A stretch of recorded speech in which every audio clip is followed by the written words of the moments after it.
In a case involving a child, it must be swift, uncompromising, and immune to bribery and influence. And the justice system failed Ochanya completely. It told her family, her community, and even Ochanya herself that her life and her truth were less valuable compared to the influence of her abusers. And while let Ochanya's memory be the fire that forces you and I to build a safe and more just community. I was 5 years old. I went to my mother's sister's house to school because there was no school in my village. So when I went there, when I was 8, the son started sleeping with me. Then when the sister caught him, the sister then reported him to the father. Then the father scolded at him, and that was when the father started.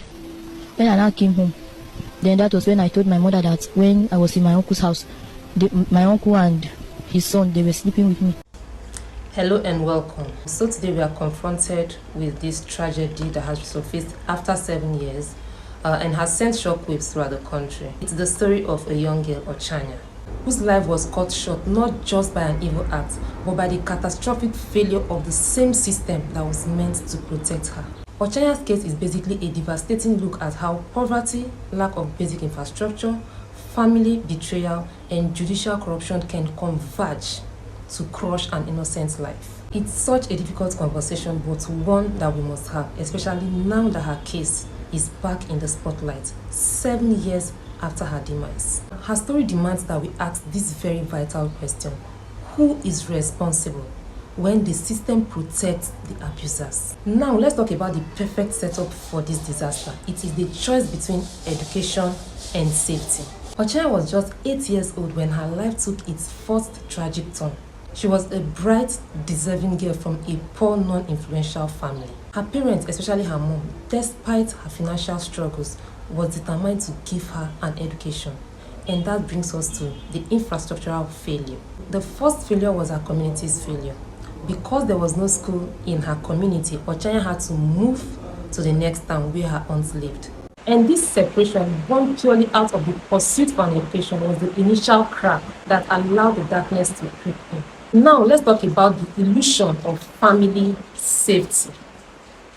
Ochanya was placed under the care of her aunt, the person her mother trusted most. But what happened to this trust 3 years down the line? This trust was violently and immediately shattered by the same person she was entrusted to. It all began with her own cousin molesting her. And soon after, her aunt's husband, the supposed father of the house, the supposed protector of everyone under his roof, to whom the molestation by his son was reported to, saw this even as an opportunity to carry out his pedophilic, animalistic instincts, then joined in this abuse. And this led to Ochanya's 5 whole years of unspeakable suffering. For 5 years, from the age of 8, Ochanya endured this continuous devastating betrayal within the supposed sanctuary of her own family. And this prolonged horrific abuse led to severe health complications, including VVF, which is popularly known as Vesicovaginal Fistula. This is a condition where there is a rupture between the bladder and the vagina, and this makes the flow of urine uncontrollable. And this is caused majorly by severe prolonged labor, especially in underage girls, or severe prolonged sexual abuse, just as in Ochanya's case. Not to talk of other internal system damage, which are the physical evidence of this sustained violence. Now let's talk about the betrayal and cover-up. It went from abuse to silence. As Ochanya's health deteriorated, her aunts attempted the unthinkable, and that was a complete cover-up. She tried so hard to hide the true cause of Ochanya's devastating health condition, prioritizing the protection of her husband and her son over the life of her own niece. It was only after that Ochanya, in her immense pain and fear, finally confided in her mother, her biological mother, who had come to take her home, after her aunt had called her attention to the unpleasant state of Ochanya's health, with the claims of ignorance that she knew nothing about what Ochanya was going through. That was when the terrible truth was exposed. And when Ochanya's mother confronted her sister and family, they were met with outright denial. And the family attempted to downplay the abuse, claiming that it was only their son, Ochanya's cousin, that molested her, and that happened just once, exempting or excusing her husband from the molestation. This calculated denial aimed at minimizing the crime and protecting the perpetrators is what I would say is a second layer to devastating family betrayal. Now let's come to the elephant in the room, the systemic failure of justice, which trickles down from corruption to the price of influence. Ochanya's mom and family did what every sensible human being would do, and that was to take the matter to the appropriate law enforcement agencies. And that was where the final and most agonizing failure occurred. Despite the physical and medical evidences which they tried to hide, including the girl's testimony, corruption and influence still intervened. The legal system, which is meant to be a shield to the vulnerable, became a weapon to the powerful, and the evil perpetrators were set free, alas. The justice system failed Ochanya completely.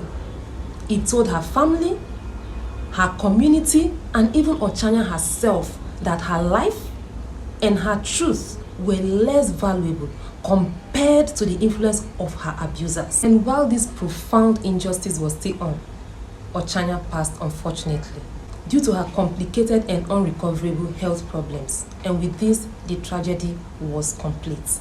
And why are we talking about Ochanya now? It is because we demand accountability. It's been 7 years since Ochanya passed, and her case has recently resurfaced, sparking renewed public outrage. This resurgence gives us an opportunity and moral obligation to demand change. We must advocate tirelessly for basic local infrastructure. No child should sacrifice his or her safety for education. And secondly, we must hold our law enforcement and judicial bodies accountable. In a case involving a child, it must be swift, uncompromising, and immune to bribery and influence. And thirdly, we must end the culture of silence. We must continue to educate our communities on body anatomy and the fact that family members are the most perpetrators. We must teach our children to speak up and teach ourselves to believe them immediately without questioning. Because Ochanya's case is a heartbreaking testament to what happens when we let social and systemic failures stand. I beg us all of this one thing. Let Ochanya's memory be the fire that forces you and I to build a safe and more just community. If Ochanya's story touches you, please share it, and let's make sure that 7 years later, Ochanya gets the justice and legacy she deserves. Thank you. Justice for Ochanya! Justice for Ochanya! Justice for Ochanya!